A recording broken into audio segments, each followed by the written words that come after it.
नमो अरहंताणम नमो अरहंताणम नमो अरहंताणम। अंतर आता है हे और उपादेय के विवेक में। यह हमारा एक दूसरा प्रश्न बन जाता।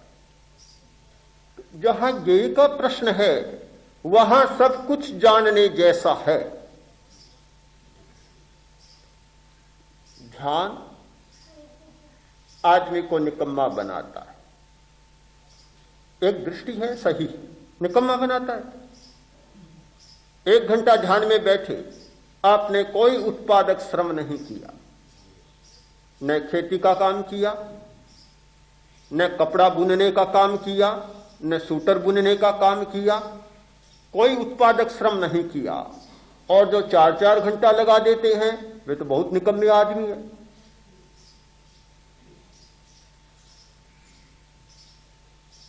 अब दूसरा पहलू भी देखें। हर बात का दूसरा पहलू भी होता है। काम आदमी करता है शक्ति से, शक्तिहीन कोई काम नहीं कर सकता। मनुष्य काम करता है एकाग्रता से। चंचल आदमी कोई सफल नहीं हो सकता।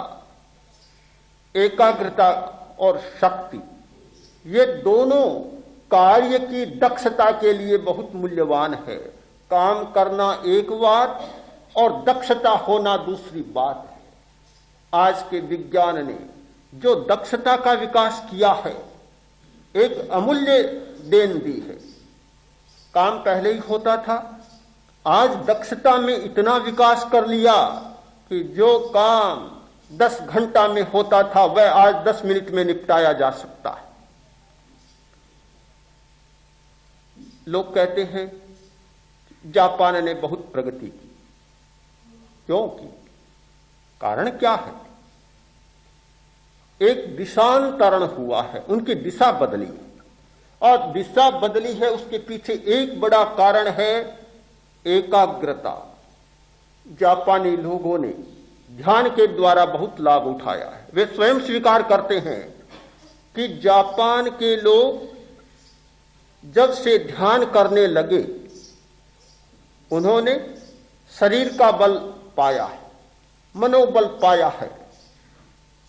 ऐसी पद्धतियां चलती है, एक आदमी एक ध्यान का विशेष प्रयोग करने वाला 2 मजबूत ईंटें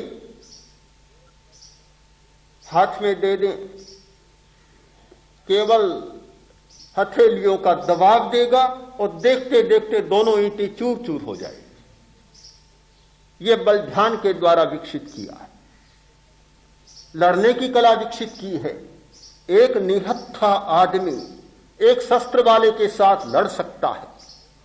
ध्यान के द्वारा इसका विकास हुआ है। प्रदर्शन भी करते हैं, मनोबल भी पाया है, अनुशासन पाया है।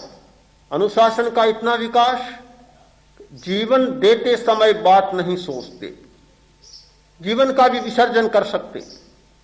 इतना अनुशासन, कभी काम बंद नहीं करते।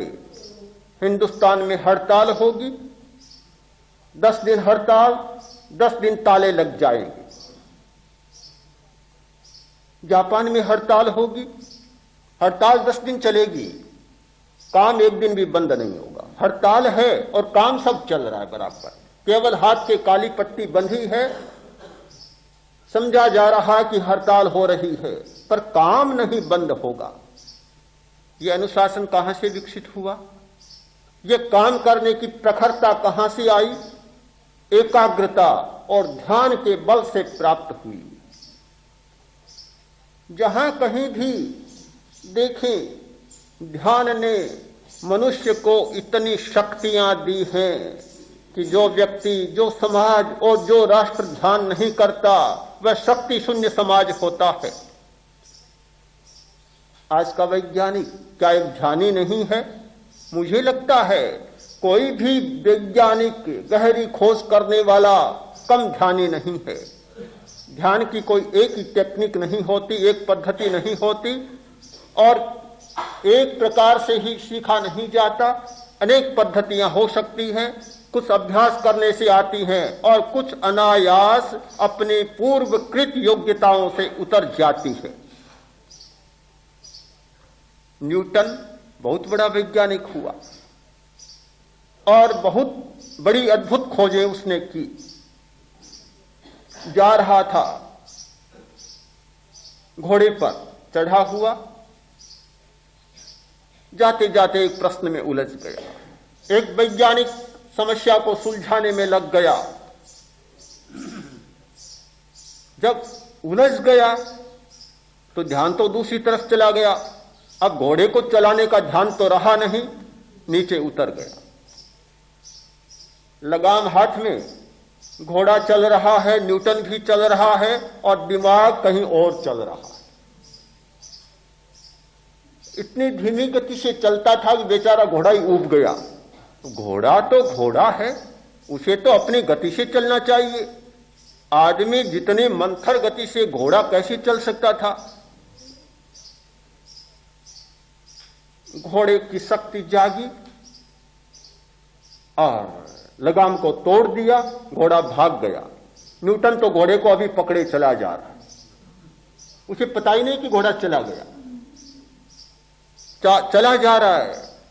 समस्या में दिमाग उलझा हुआ, हाथ में घोड़े की लगाम, न्यूटन चल रहा है, लगाम चल रही है और साथ साथ में घोड़ा भी चल रहा है और घोड़ा को पता ही नहीं, घोड़ा कहीं चला गया। घर पहुंचा, पहुंचकर देखता है कि घोड़े को बांध दूं, हाँ घोड़े को बांध दूं, हाथ में कोई लगाम है, घोड़े को बांध दूं। ध्यान दिया घोड़ा बांधने के लिए, आगे देखता है तो कोई लगाम, घोड़ा तो है ही नहीं सामने। अरे कहां चला गया, पता ही नहीं। क्या ध्यान नहीं है? कोई भी व्यक्ति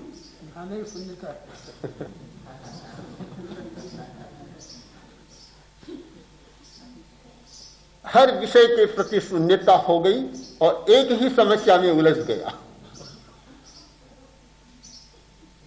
गहरी समस्या में कोई भी व्यक्ति उलझता है तो फिर वह ध्यान की स्थिति में चला जाता है।